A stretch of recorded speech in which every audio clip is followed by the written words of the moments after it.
والآخرين ولا عدوان إلا على الظالمين والصلاة والسلام على رسوله الأمين محمد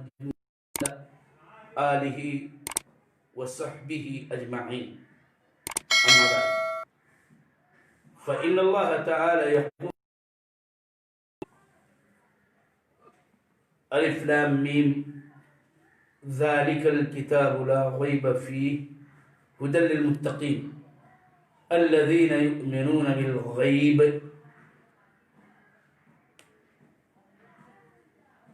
سامعین و مشاہدین کرام، میں نے پچھلے درس میں اسلامی عقیدے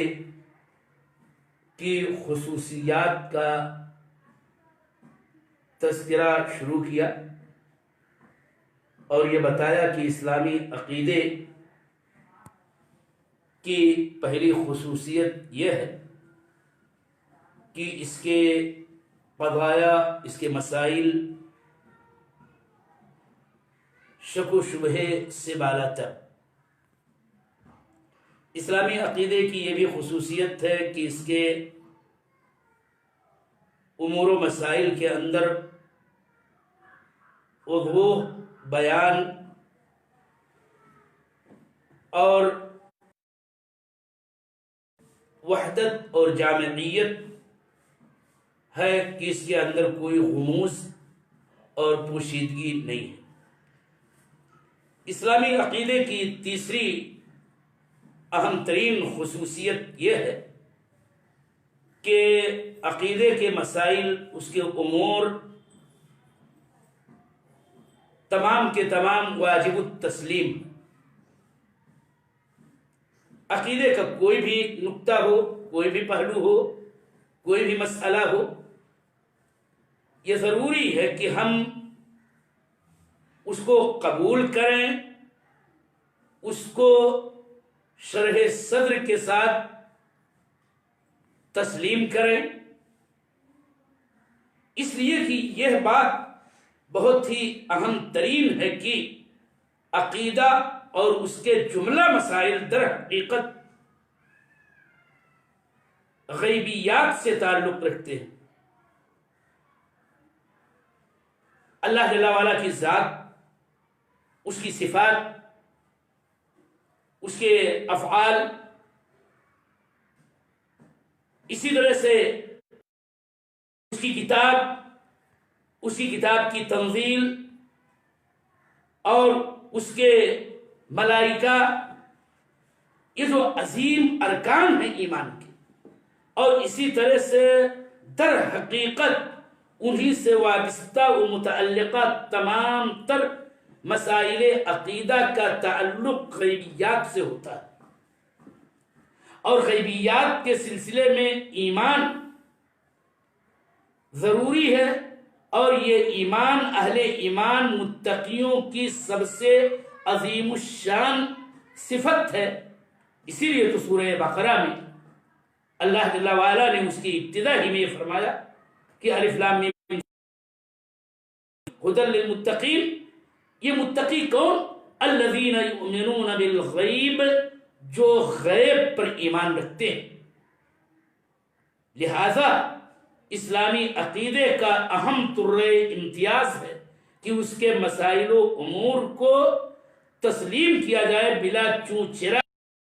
بغیر کسی لیتا و لعل کے، بغیر کسی قریب کے، بغیر کسی تعنت اور تشدد کی باتیں کیے ہوئے۔ اسی لیے تو طلبہ جانتے ہیں، پڑھے لکھے لوگ جانتے ہیں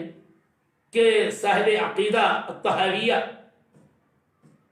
علامہ ابو جعفر الطحاوی الحنفی، متوفى 320 یا 322 ہجری نے اپنی عظیم کتاب اور عظیم رسالہ العقیدہ الطحاویہ میں یہ بات اسی لیے کہی ہے کہ وَلَا تَثْبُتُ الاسلام الا على ظہر التسلیم والاستسلام۔ حقیقت میں کوئی شخص سچا اور کامل مسلمان نہیں ہو سکتا ہے، اور کسی کے قدم اسلام پر پوری پختگی کے ساتھ قائم ہی نہیں رہ سکتے مگر اسی تسلیم و استسلام، انقیاد اور طاعت کے ذریعہ کہ اس کے جو مسائل اور وہ امور ہیں ہاں اس کو بے چون و چرا قبول کیا جائے اور اس کو تسلیم کر لیا جائے، اس کو مان لیا جائے، اور اس کی وجہ یہ مسائل غیب سے متعلق ہوتے ہیں۔ اور ایک خصوصیت کا میں ذکر اختصار کے ساتھ مزید کرنا چاہتا ہوں آج کی اس گفتگو میں، کہ امور عقیدہ، اسلامی عقیدے کے مسائل، اس کے قضایا، یہ فطرت سلیمہ کے مطابق انسان کو اللہ جل وعلا نے فطرت سلیمہ میں پیدا کیا ہے، اور وہ ہے فطرت دین اسلام۔ اور اس کی دلیل قرآن کریم کی یہ آیت کریمہ ہے، فَأَقِمْ وَجْهَكَ لِلدِّينِ حَنِيفًا فِطْرَةَ اللَّهِ الَّتِي فَطَرَ النَّاسَ عَلَيْهَا لَا تَبْدِيلَ لِخَلْقِ اللَّهِ۔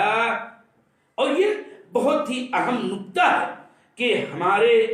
عقیدہ اسلامی کے جملہ مسائل و امور اور اس کے سارے قضایا اور تمام تر احکام انسان کی فطرت سلیمہ کے عین مطابق ہیں، کہ جس کی اتباع کا اور جس پر قائم رہنے کا اور جس پر ثبات قدمی کے ساتھ جمع رہنے کا